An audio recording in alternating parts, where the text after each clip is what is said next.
백목사의 크리스찬 독서교실. 이번 시간은 좀 스포츠 스타를 소개하려고 합니다. 디디에 드록바라는 선수는 첼시의 아주 전설적인 레전드죠. 영국 프로축구 잉글리시 프리미어 리그의 첼시의 공격수.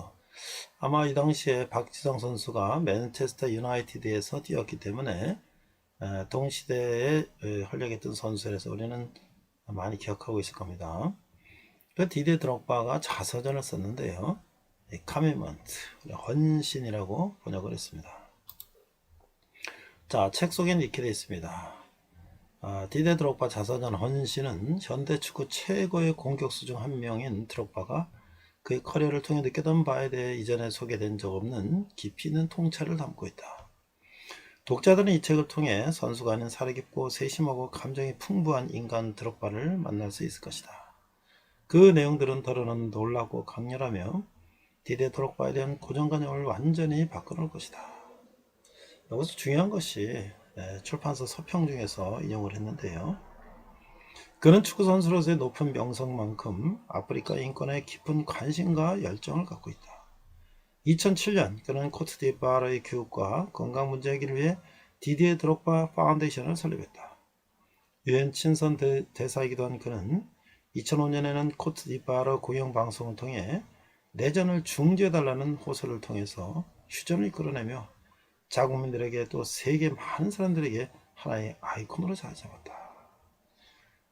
이건 이제 프랑스로 이주를 했기 때문에 프랑스 축구 국가대표로도 나갈 수 있었지만 자기가 태어난 모국 코트디부아르의 축구 국가대표를 했고요. 또 월드컵이 있을 때 그는 내전으로 정말 많은 사람이 죽어가는 그 조국 코트디부아르의 내전을 월드컵 기간만이라도 우리가 좀 중지하자 이런 호소를 해서 전쟁이 후전이 됐다. 그래서 많은 사람들은 이 코트디부아르를 검은 예수다 이렇게 표현하기도 했습니다. 자, 목차를 보니까 고향을 떠나서 이제 프로로 가는 프랑스를 가는 그런 이야기가 있고요. 그 다음에 이제 유명한 첼시에서의 선수, 그 다음에 이제 조지 무리뉴와의 만남, 그 다음에 이제 그의 그 아픈 이야기들이 쭉 있는데요.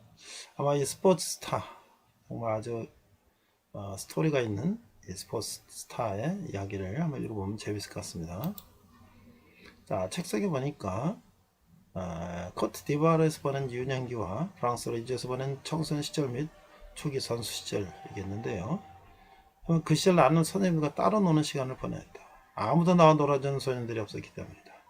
그들에게 나는 외국에서 온 아웃사이더였다. 그 소년들 사이에서는 무의식적으로 인종차별과는 다른 나는 그렇게 생각하고 싶지 않지만 상대를 무시하는 감정에서 비롯된 배타적인 분위기가 있었다. 이 프랑스는 특히 굉장히 프라이드가 강한 국가예요. 이런 상점에서 영어로 얘기하면 잘 대답도 안 해요. 저도 가봤지만 나는 피부 색깔부터 다른 소년과 달랐고 그들은 나와 친구가 되고 싶은 생각이 없었다. 그 소년 중에는 내 피부가 정말 검은색인지 확인해 보겠다며 내 살을 문질러 보는 친구도 있었다. 그 같은 상황은 내가 학교를 옮길 때마다 발생했다. 참 우리가 그 인종차별을 몸소 겪은 이 드록바의 이야기입니다. 그 1998년 여름에 내가 20살 됐을 때 그때 앙리는 프랑스 월드컵 우승을 하고 말이죠. 자기는 근데 부상을 당해서 깁스하고 소파에 앉아서 배달시켜 먹고 피자를 배달시켜 먹고 자 그런데 고향으로 돌아가라 이 바나나 먹는 놈아. 물론 모든 팬들이 그렇지 않지만 이 아주 모욕적인 짐승에 비유하는 그런 욕을 들으면서 얼마나 이 차별을 겪었는지를 신설하게 기록하고 있죠. 그 다음에 이제 또 챔피언스 리그에서 경기했던 다음에 뭐 아주 세계적인 스타들 라울, 지단, 호나우두, 피구, 카시아스 뭐 이런 선수들과 함께 게임했던 얘기들. 그 다음에 이제 조지 무리뉴 감독을 만난 이야기. 조지 무리뉴 감독이 언젠가 너를 영입하겠다. 결국은 그걸 영입했고, 그가 이제 그 영입 돈을 맞섰다고 이제 비판받는 조지 무리뉴는 미래 드록바가 첼시를 떠난 후에 이 영입에 대해서 판단하라 정도로 드록바를 신뢰했고, 사실 드록바는 엄청난 기록을 남겼죠. 이 첼시 당시에 이 푸른 유니폼에 삼성 모바일, 삼성 로고가 있어가지고 우리는 더더욱 아주 친숙하게 느꼈던 첼시였죠. 첼시 입단 초기 드록바와 첼시 팬들의 갈등. 이제 그 다른 선수들이 게임 하다가 반칙하고 막 이런 것들. 그래서 막 눈을 찔러갖고 그냥 누워서 일어나지 못하는데, 충격적인 거는 다른 상대팀의 팬들만 야유 보낸 게 아니라 자기 팬, 첼시 팬들도 야유했다는 거예요. 참 이게 얼마나 이게 참 서글픈 이야기입니까? 자, 출판사 평은 신이라 불린 사나이, 21세기 최고의 공격수, 역사상 가장 위대한 선수, 디디에 드록바 자서전. 그래서 현대 축구의 최고 공격수 중 한 명인 드록바가 그 이야기를 진솔하게 이야기하고 있다는 거죠. 이 조지 무리뉴는 드록바와 함께라면 어떤 전쟁에도 나갈 수 있다. 그 정도로 드록바를 신뢰했다는 거죠. 드록바는 정말 헌신적인 선수였죠. 이 자서전에서 디디에 드록바는 그에게 영감과 열정을 주는 것들에 대해 이야기한다. 다사는 나이에 부모를 떠나 프랑스의 삼천지로 이주했던 과정에 대해서, 또 르망, 갱강, 말세 등에서 뛴 선수 생활과 첼시에서 거둔 영광, 마지막으로 자신이 선수로서 겪은 성과 실패에 대해서 자세히 설명한다. 그 다음에 이제 그 첼시와 우리가 유명한 램파드가 있죠. 테리, 체프 이런 동료들 이야기도 있고, 아까 말했던 고국 전쟁 내전 중지해달라고 호소했던 그런 이야기들. 자, 옴기니도 말이죠. 이 지금 그런 드록바의 어떤 그런 게임에 있었던 그 자세한 이야기들, 그런 얘기들을 설명하고 있어요. 자, 그래서 이 추가적으로 디디에 드록바의 비상한 솔직함 덕분에 이 책에는 말 그대로 우리 모든 커리어와 그가 전성기를 보냈던 첼시와 황금기빈, 프랑스, 중국, 터키 등의 축구 문화가 고스란히 담겨있다. 그런 점까지 고려볼 때 이 책은 드록바의 전성기를 두 눈으로 직접 본 축구팬들은 물론 그의 모습을 직접 보지 못했으나 첼시라는 팀에 관심을 갖고 있는 모든 축구팬들이 반드시 읽어봐야 할 책이라고 할 수 있다. 우리가 이제 다음에는 제가 LA 다저스의 야구 선수를 좀 소개해 드리겠어요. 이 스포츠 스타가 이 세계에 얼마나 큰 선한 영향을 끼칠 수 있는가. 고국의 내전을 휴전으로 만든 이 디디에 드록바. 프랑스에 가서 자기가 편하게 선생할 수 있었지만 그 많은 고초를 겪으면서 고국, 자기가 나와서 자란 어렸을 때 자랐던 그 고국 코트디부아르의 국가대표 선수로서 그 살았던 예수, 검은 예수라는 말이 정말 적절한 그에 대한 표현이라고 생각합니다. 이상 백목사의 크리스찬 독서기실이었습니다. 이제 모세 오경을 마치고 우리는 이제 여호수아 사사기 룻기로 넘어갑니다. 자, 오늘은 믿음의 승리라는 제목으로 여호수아 1장부터 12장까지 말씀을 중심으로 말씀을 나누고자 합니다. 오늘 본문은 여호수아 5장 13절로 15절 말씀입니다. 자막을 보고 함께 읽도록 하겠습니다. 13절, 여호수아가 여리고에 가까이 이르렀을 때에 눈을 들어본즉 한 사람이 칼을 빼어 손에 들고 마주 서 있는지라. 여호수아가 나가서 그에게 묻되 너는 우리를 위하느냐 우리의 적들을 위하느냐 하니 14절, 그가 이르되 아니라 나는 여호와의 군대 대장으로 지금 왔느니라 하는지라. 여호수아가 얼굴을 땅에 대고 엎드려 절하고 그에게 이르되 내 주여 종에게 무슨 말씀을 하려 하시나이까. 15절, 여호와의 군대 대장이 여호수아께 이르되 내 발에서 신을 벗으라 내가 선 곳은 거룩하니라 하니 여호수아가 그대로 행하니라. 자, 오늘 영어로 보니까 NASB 버전을 보니까 자슈아 5장 13절에 15절입니다. 13절. Now it came about when Joshua was by Jericho that he lifted up his eyes and looked, and behold, a man was standing opposite him with his sword drawn in his hand.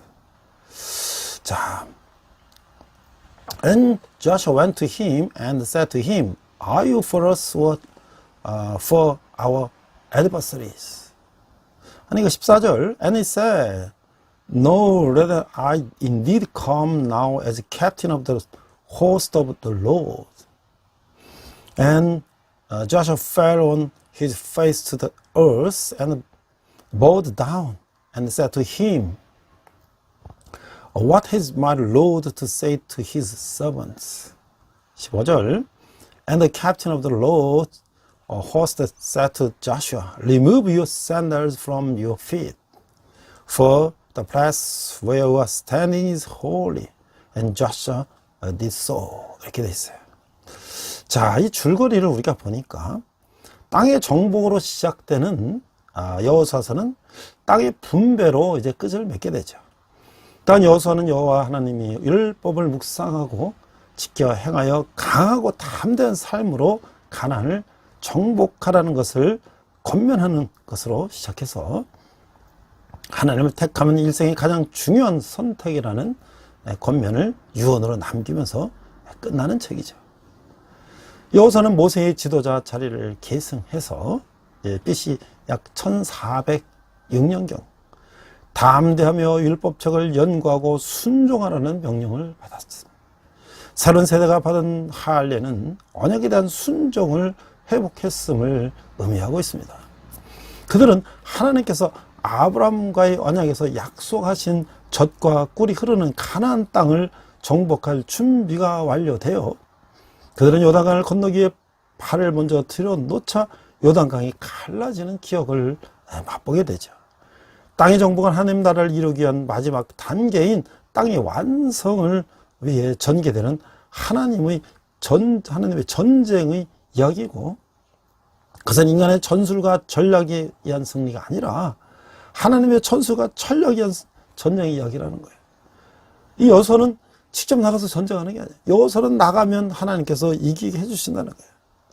각종 전쟁은 인간적 전술하고는 이해가 되지 않는 전쟁을 벌이고 있는 것이죠.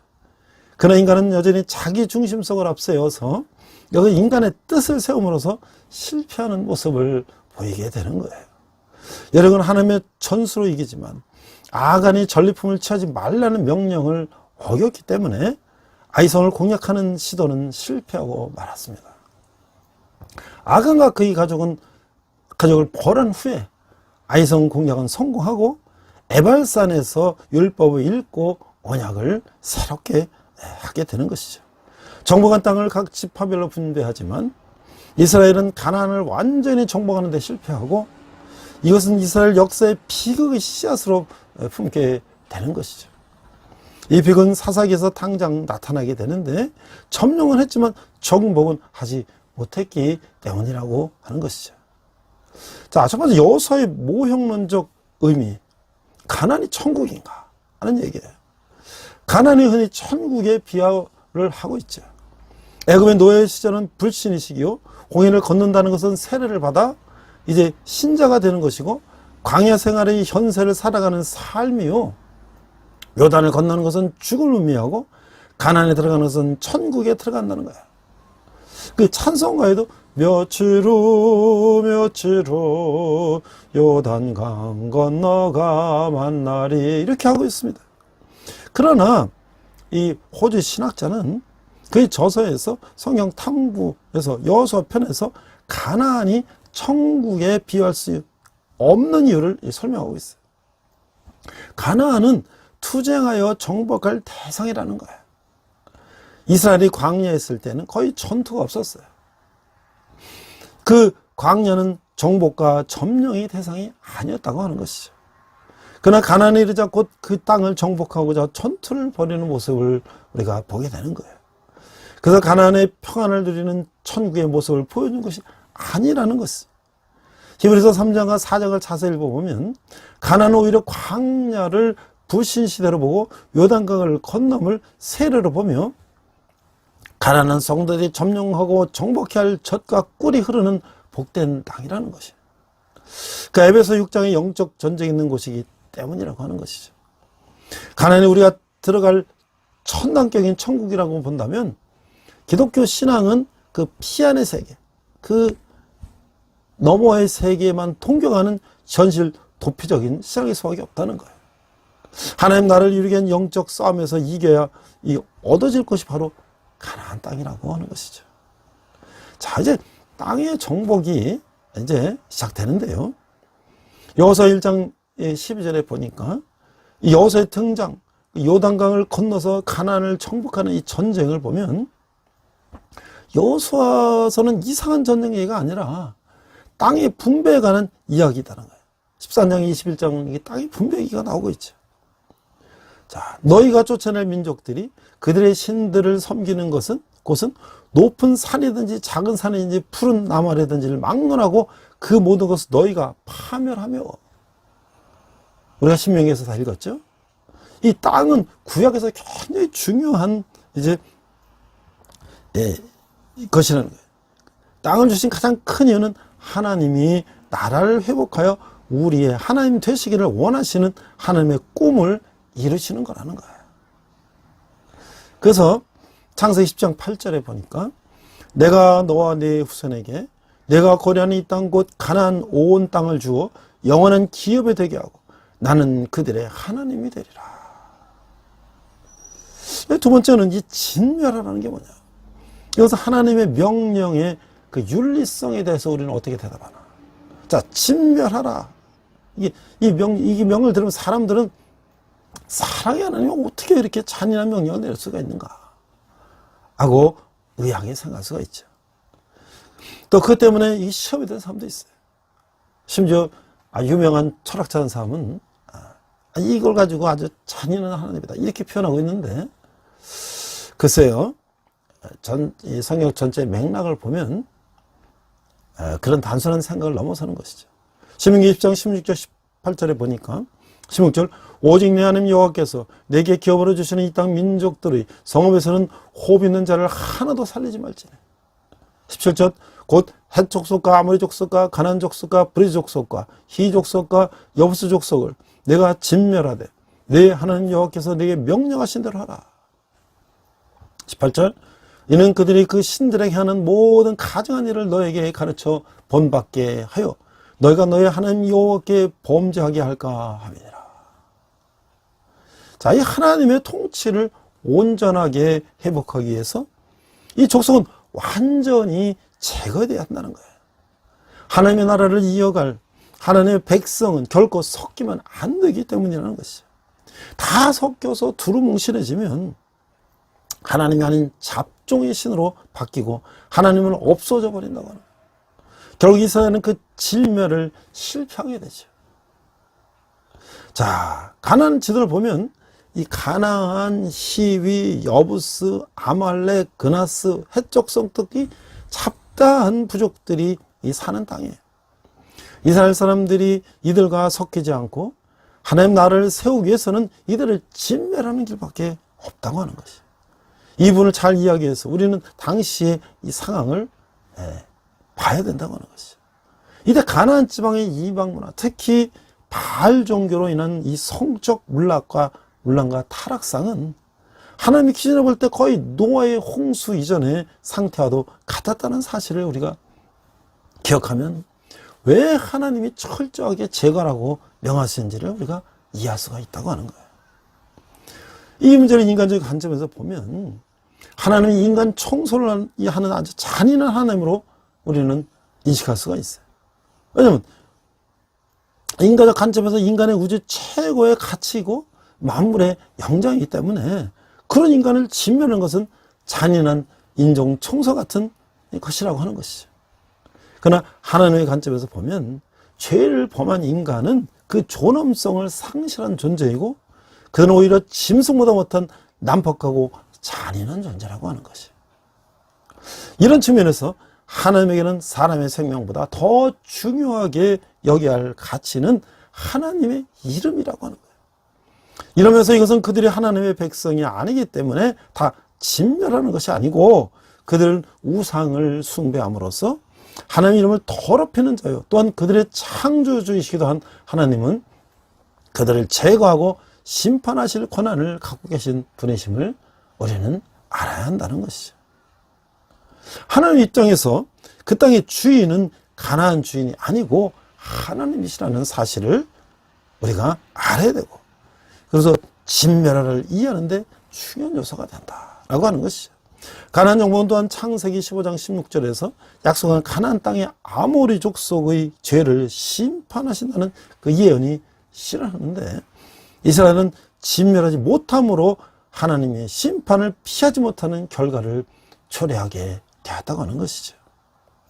16절, 내 자손은 4대 만에 이 땅으로 돌아오리니 이는 아모리 족속의 죄악이 아직 가득 차지 아니함이니라 하시다니.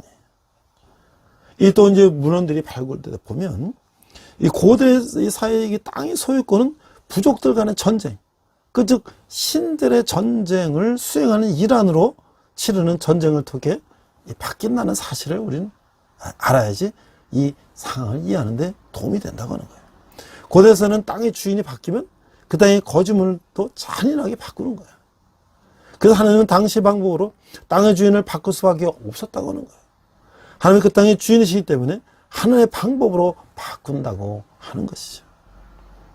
현대의 식민지에서 그 지역의 문화를 말살하는 식민지 정책을 썼음 우리는 잘 알고 있죠. 일본이 한국을 점령하는 시기에 한국 문화를 말살하려고 창씨 개명도 하고 여러 가지 정책을 폈죠. 많은 식민지에서 이런 문화 말살 정책은 매우 흔한 일이었다고 하는 것이죠. 그 당시에는. 오늘 문화 상대주의 관점에서 볼 때 이런 문화 말살을 전제하는 진멸작전은 도저히 우리는 용납할 수 없는 일이지만, 하나님 나라에서는 문화 혼합주의는 용납이 되지 않는다고 하는 것을 우리가 알아야 한다는 것이죠. 하나님 나라는 섞이면 안 된다라고. 오히려 그 시대의 문화를 예수의 문화로 선도해 나아가는 사명도 있다는 것을 우리는 알아야 한다는 것이죠. 자, 진멸하라. 하나님의 명령은 이런 차원에서 우리가 이해해야 되는 거예요. 하나님 나라 운동은 땅의 거주자를 바꾸는 운동이에요. 땅의 핵심 지배 세력과 거주 세력을 바꾸는 체제 전복 운동이라는 거예요. 그들의 문화, 정치, 종교적 가치 체계를 바꾸는 것이 바로 하나님 나라 운동이라고 하는 거예요. 그러나 결과적으로 이스라엘은 이들을 완전히 정복하지 못해서 섞이는 일이 생기면서 결국 멸망의 비극을 초래하게 됐다라고 하는 것이죠. 그 중에 대표적인 인물이 아간이라고 합니다. 죄의 영향력을 끼칩니다. 그 이스라엘의 약속의 땅을 정복하는 과정에서 이 아간은 예루살렘 전투에 참여한 후에 하나님의 언명을 어기고 전리품을 일부 숨기는 죄를 범했어요. 이 행위는 곧 다음 전투인 아이성 싸움에서 대패하는 원인이 되었죠. 아간의 불의한 행위는 곧 밝혀졌고 그는 가족과 함께 돌에 맞아 죽었어요.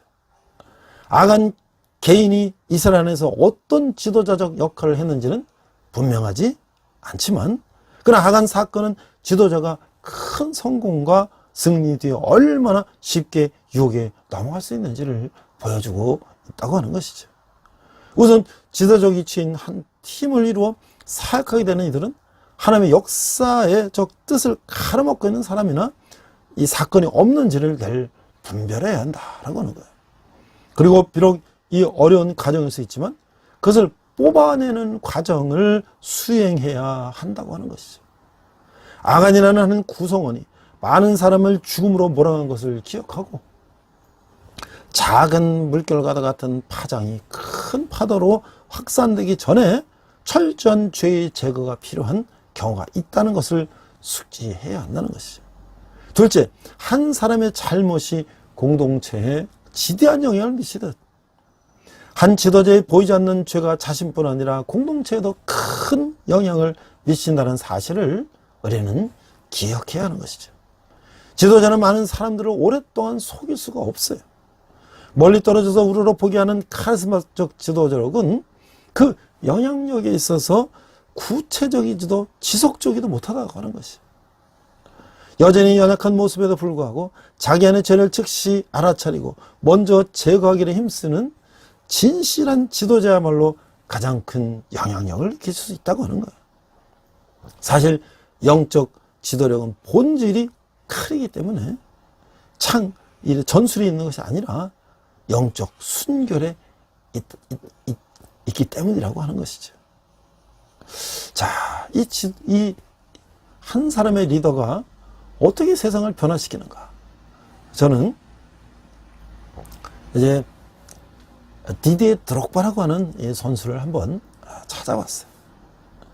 자, 이 코트 디부아르에서 태어났는데, 아프리카에 태어났는데, 그 어렸을 때 삼촌네 집으로 가족들이 이주해서 프랑스에 가 살았어요. 그건 아주 축구를 잘했죠. 그래서 아주 유명한 축구 선수가 됐고, 잉글리시 프리미어리그에서 첼시에서 아주 강력한 공격수로 아주 성공을 거뒀죠. 자, 그런데 이 자기가 자는 코트 디부아르는 내전동으로 10년이나 점청이 멈춰 안. 근데 거기에 드록바라는 선수가 있었어요. 그는 프랑스에 자랐기 때문에 프랑스의 국가대표가 될 수 있었어요. 그래서 그는 조구인 코트 디부아르의 대표 선수가 되기를 원했어요.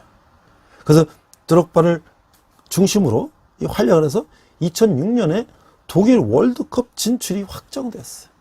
그날 라카룸에 있던 드록바에게 카메라가 몰려들었어요. 그때 드록바는 카메라 앞에서 무릎을 꿇고 이렇게 말했어요.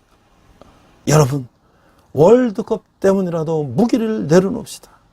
이때만이라도 하나가 됩시다. 라고 그는 얘기한 거예요.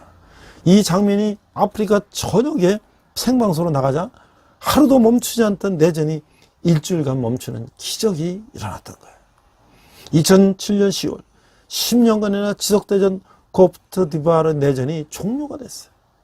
그래서 아프리카에서는 드록바 선수를 검은 예수라고 부른다고 하는 거예요. 자, 오늘날 이 세상이 더 어두워져가. 죄가 많아지고 악이 더 성행하고 있어요. 누구의 잘못입니까? 바로 우리 그리스도인들이 잘못이라고 하는 거예요. 세상의 본래 어둠이에요. 어둠 속에서 비치지 않는 우리가 빛을 비추지 못하기 때문에 세상이 더 어두워지고 있다는 거예요. 그리스도인이라면 먼저 하나님 앞에 바로 서야 하는 것이죠. 빛이 열매는 착함과 의로움, 진실함이라는 거예요. 그것만으로 감동을 줄 수가 있고 인간의 영혼을 작업하며 사람을 움직일 수가 있다고 하는 거예요. 그래서 제가 이 코트 디부아르 출신 이 드록바 선수의 책 찾아봤어요. 자서전에 보니까 그는 이 아프리카 코트 디부아르에서 이제 프랑스를 가니까 흑인으로 학교에서 따돌림 당하고 아무도 그하고 친하지 않고 그는 선생님의 개인 지도를 받아야 되는 그런 특별한 학생이 돼버린 거예요. 그 피부도 꺼먹고 그 친구들이 아예 그냥 놀리고 말이죠. 또 다른 학교로 가면 또 거기서 놀림 당하고 그러던 그도 이제 축구로 이제 자기 재능을 발휘했지만 그러나 프랑스 월드컵 우승 트로피를 이 프랑스 선수들이 올리는 거 자기는 그냥 부상을 당해가지고 소파에서 그 피자 배달 시키면서 그걸 보고 있던 거야. 자기도 만약에 프랑스 국가대표로 나갔으면 거기 나갈 수도 있었겠죠.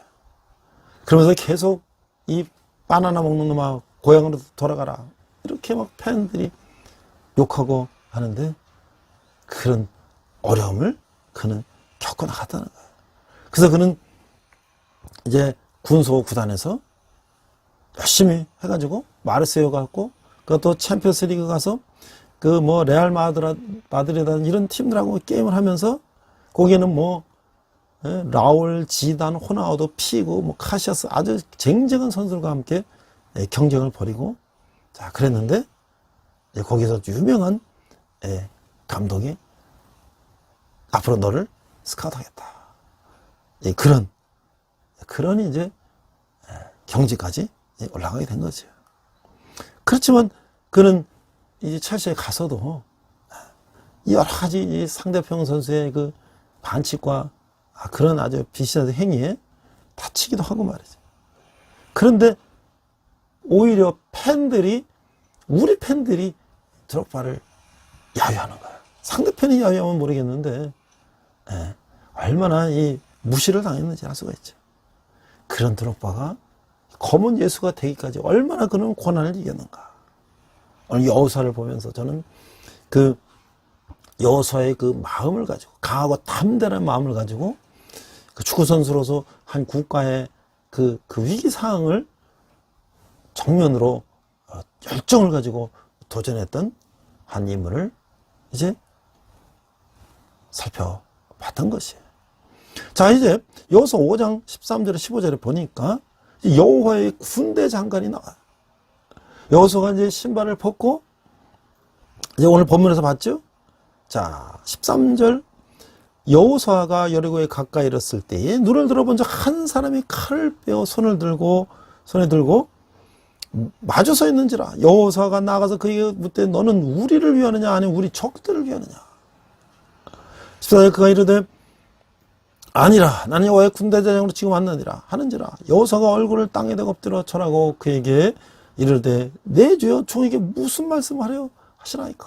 아니, 15절, 여호와의 군대 대장이 여호수아에게 이르되 내 발에서 실을 벗으라. 내가 선 곳은 거룩하니라 하니 여호수아가 그대로 가니라.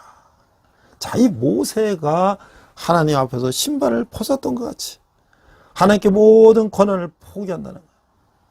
이 땅을 정복하는 싸움의 주도권은 인간에게 있지 않고 하나님께 있다고 하는 거예요.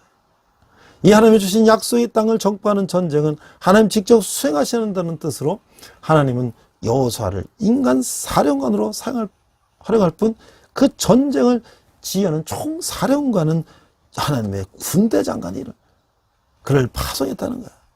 어떤 이는 그를 미가엘이다 하고 어떤 예수님이라고도 하고요. 그러나 중요한 것은 이것이 아니고 이 군대 장관의 파송으로 곧 이 전쟁은 하나님이 수행하는 전쟁이라는 거예요. 이 싸움은 인간의 전법으로는 이상한 싸움이죠. 여력을 함락할 때 전법을 우리가 보면 말이죠. 이 싸움은 이스라엘 백성이 한 해는 성을 하루 한 번씩 6일 동안 도는 거예요. 그 7일째는 7번 돌고, 언약궤 앞에서 양각 나팔을 분 거예요. 이거는 오직 하나님이 하나님 대로 하는 거예요. 이렇게 해갖고 어떻게 저 성을 무너뜨리고 이길 수 있나. 그러나 성은 무너지고 이제 이스라엘은 승리했다는 것이죠. 아이성은 어땠어요? 그들은 하나님의 지시를 어겼기 때문에 참패를 당했어요. 이건 확실히 이상한 전쟁이에요. 그 손자병법은 통하지 않는 전법이에요.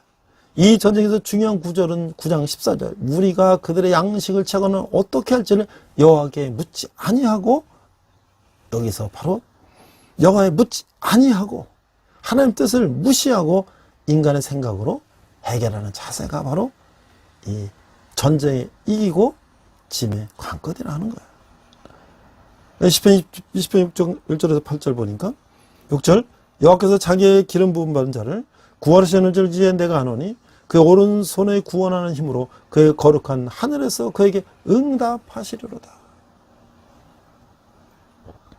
어떤 사람은 병거, 어떤 사람은 말을 의지하나 우리는 여호와 우리 하나님의 이름을 자랑하리로다. 8절, 그들은 비틀거리며 엎드러지고 우리는 일어나 바로 서도다. 또 시편 127편 1절에 보니까 여호와께서 집을 세우지 아니하시면 세우는 자의 수고가 헛되며 여호와께서 성을 지키지 아니하시면 파수꾼의 껴있음이 헛되도다 라고 말씀하고 있죠. 자, 이제 그 여리고 성을 점령하러 가는 사이에 그 이스라엘 백성들은 이제 하나님의 군대장을 앞세워서 정말 우리가 상상할 수 없는 그런 전쟁 방법으로 나가는 거예요. 이 여리고는 전쟁이 나가는 거예요. 그러나 그것을 이기는 것은 하나님의 군대 장관과 하나님의 군대가 이기는 거예요. 자, 그런 상황 속에서 우리가 또 중요한 한 인물을 이제 보게 되는데, 기생랍이라는 거예요. 이 기생랍은 여리고 살고 있던 바알 신전의 창녀였다.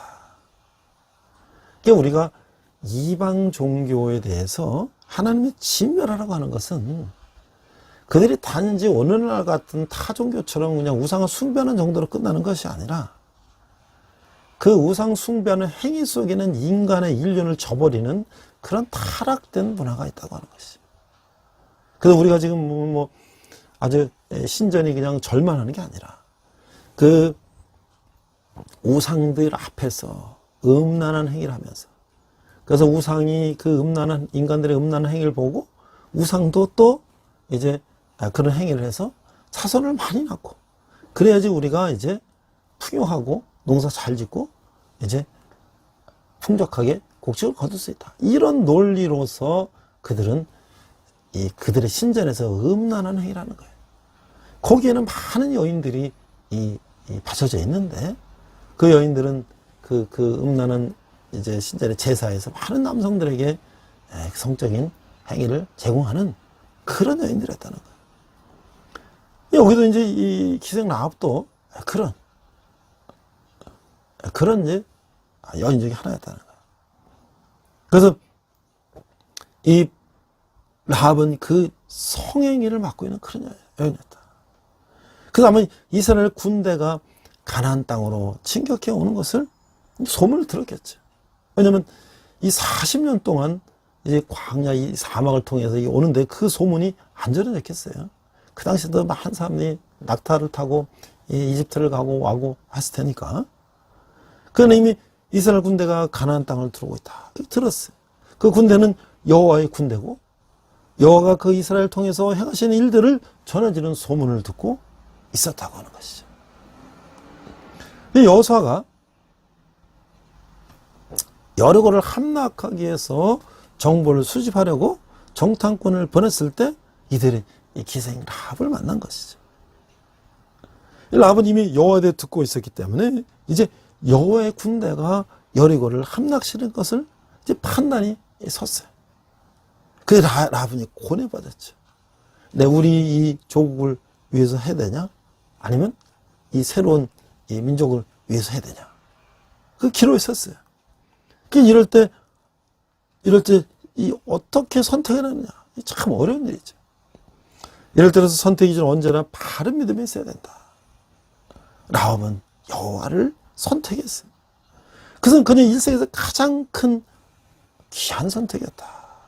그래서 그녀는 이 정탐꾼 살몬과 결혼하게 되고 나중에 예수님의 족보에 올라가는 그런 영광을 누리게 됐다. 그 히브리서 11장 31절에 라합의 믿음이 그녀를 멸망 중에서 건져내었다라고 말하는 것이죠. 그래서 나중에 이스라엘 군대가 들어올 때 그 정탐꾼들이 구해준다는 약속대로 구출을 받았어요. 이 정탐꾼들이 왔을 때 그쪽에 있는 군대들이 와서 잡으러 이제 왔겠죠. 그래서 라합은 이제 숨겨주고 딴 데로 갔다고. 그러고 나서 이제 다시 그들을 도망가게 해주니까 이제 이 정탐꾼들이 너는 우리를 위해서 일을 했으니 우리가 여기에 이제 가나안에 쳐들어올 때 모든 사람을 하나도 남김없이 다 진멸하라고 하나님이 말씀하셨는데 너는 너희 가족은 살려주겠다.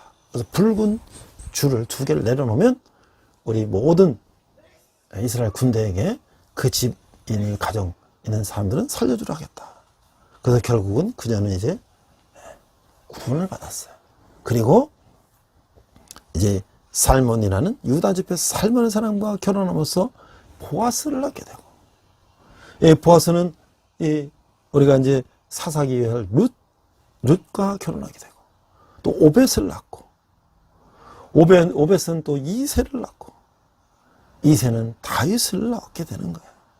그래서 다윗의 그 할머니가 되는 거예요. 그 믿음들은 들은 대로 믿었고 믿음대로 행한 여인에게 예수의 족보에 들어가는 영광을 얻었다고 하는 것이죠. 오늘 우리가 이 여호수아의 믿음을 보면서 그 신분이 어떨지라도, 그가 어떠한 고난 가운데 살았더라도, 그가 어떠한 상황 속에 있더라도 하나님의 뜻을 따라 행하면 그는 하나님께서 분명히 보답해 주신다 라는 것을 알 수가 있죠. 어떻게 예수님의 족보에 그 신전에 창녀했던 그런 여인이 예수님 족보에 들어갈 수가 있는 거예요. 그러니까 우리가 어떤 사람이든지 우리가 하나님의 뜻에 따라 살면 우리는 하나님의 귀한 자녀가 될 수가 있다고 하는 것을 오늘 이 기생 라합은 우리에게 보여주고 있는 것이죠. 그래서 앞에서 제가 디디에 드록바라는 사람을 얘기했어요. 어떻게 흑인 축구 선수가 한 국가의 그 전쟁을 종식시킬 수가 있겠는가? 어떻게 한 젊은 축구 선수가 검은 예수라는 그런 말을 들을 수가 있는가? 우리가 보면 많은 스포츠 스타들이 돈도 벌고 명예를 얻으니까 젊은 나이에 방탕하고 그게 삶도 많고 그래서 인생을 다 망치는 경우도 우리가 돌아봤는데 디디에 드록바는 어떤 생각을 가졌는가? 그래서 그를 좀 더 알아보게 됐어요. 그래서 이 사람 1978년생이에요. 78년생. 그래서 이 코트 디부아르의 아주 유명한 축구 선수였고 영국 프로축구의 첼시 팀의 최고의 공격수였다는 거예요. 그리고 자기 조국 코트 디부아르를 3회 연속 월드컵에 진출하게 했던 주인공이었다. 자, 그래서 이제 그가 처음에 코트 디부아르에서 태어났는데 5살 때 프랑스의 양자로 보내졌다. 그러니까 얼마나 이제 그 어린 나이에 삼촌 집에 삼촌이 축구 선수였는데 거기서 이제 자라면서 여러 이제 팀을 이제 전전하게 되는 것이죠. 그래서 부모와 함께 있는 것도 아니고 어린 나이에 우리가 정말 깡촌에서 대도시에 가가지고 그 부모들의 후원을 받는 그런 쟁쟁한 어린 선수들 그 틈에 껴서 삼촌 밑에서 그다 피부색도 시꺼먼 그래 얼마나 참 위축되고 정말 또 왕따 이런 고난을 겪었을까. 그래서 이제 그는 드디어 첼시에 임대 영업대에 들어와가지고 임대로 이제 영입돼가지고 거기서 주전 경험을 해야 됐어. 근데 이제 아주 워낙 경쟁이 심하고 하니까 이제 거기서 다시 다른 팀에 가서 임대 생활을 하다가 이제 결국은 이제 첼시로 다시 복귀되는데 2005년 6년 아마 우리가 이제 그 박정 선수가 이제 2002년 월드컵 이후에 이제 네덜란드 아약스로 해갖고 이제 맨체스터 유나이티드 가니까 그때 이제 저도 이 드록바 선수를 많이 봤어요. 2006년 7년에는 20골을 넣어서 아프리카 최초의 프리미어리그 득점왕이 올랐다. 그래서 작년에 손흥민 선수가 이집트 출신 살라하고 공동 득점왕이 됐잖아요. 그런 대단한 이제 그런 이제 성공을 거두게 됐다라고 하는 것이죠. 그리고 이제 또 챔피언스 리그도 나가고 그러면서 그 축구의 인생의 최고의 이제 절정에 달았다 하는 것이죠. 그지만 이제 그도 이제 내리막길이 있어서 이제 거기서 이제 계약 연장이 안 되니까 뭐 중국에도 가고 터키에도 가고 뭐 그러면서 이제 하다가 마지막으로 다시 이제 축구 선수로서 첼시하고 마지막 1년 했지만 결국 이제 거기서 한번 마지막 우승하고 이제 계약을 마치게 되는 그런 경력을 가졌다.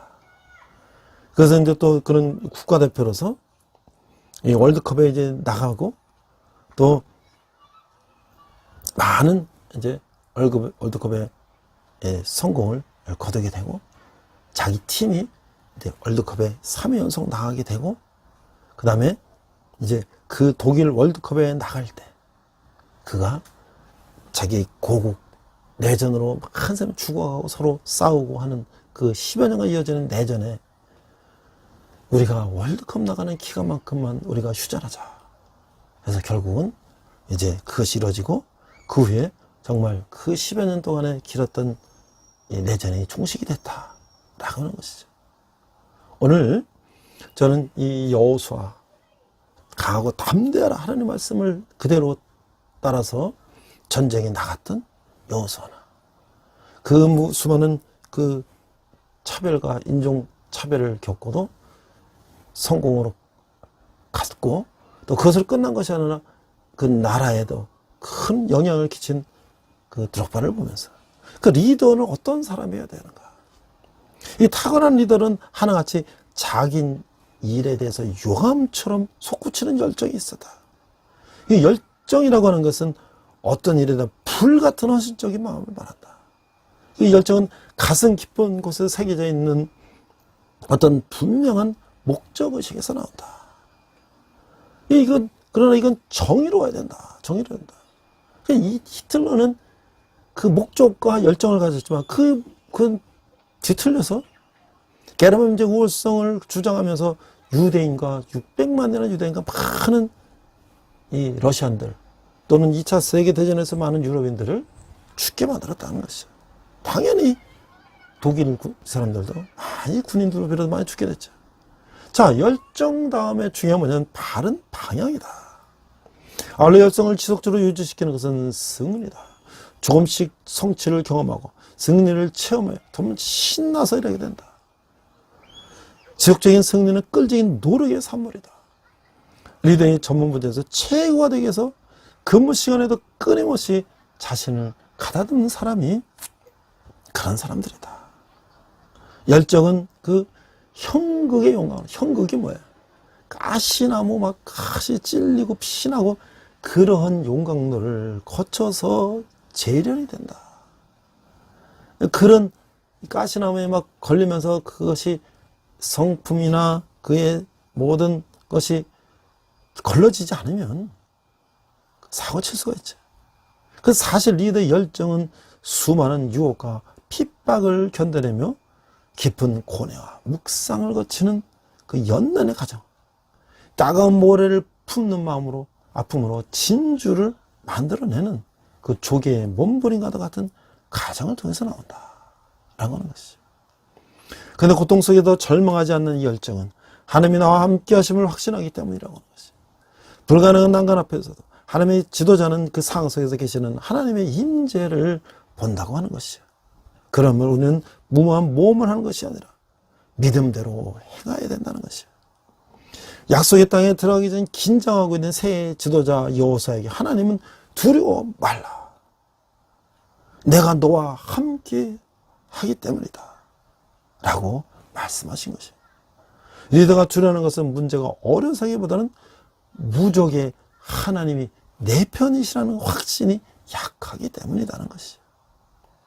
최고 열정은 최고의 하나님의 임재를 확신하는 리더의 가슴에서 폭발하게 된다는 거예요. 그 열정 리더는 세상을 바로 하나님이 함께 하시는 여러분을 필요로 한다는 것이죠. 우리 한번 기도하겠습니다. 하나님 아버지 은혜를 감사합니다. 이스라엘 백성들이 여호수아를 앞장서서 가나안 땅을 점령하는 것을 보면 강하고 담대하라 내가 함께 하리라 하나님의 말씀을 믿고 승리한 것처럼 또 드록바가 그 인종 차별의 어려움을 겪고 그 훌륭한 선수로 성장하고 또 그 조국에 위해서 메시지를 던짐으로 말하고 조국이 변화되는 그런 열정을 가진 리더들처럼 우리도 그런 사람 되게 하여 주시옵소서. 감사드리며 예수님 이름으로 기도했습니다. 아멘.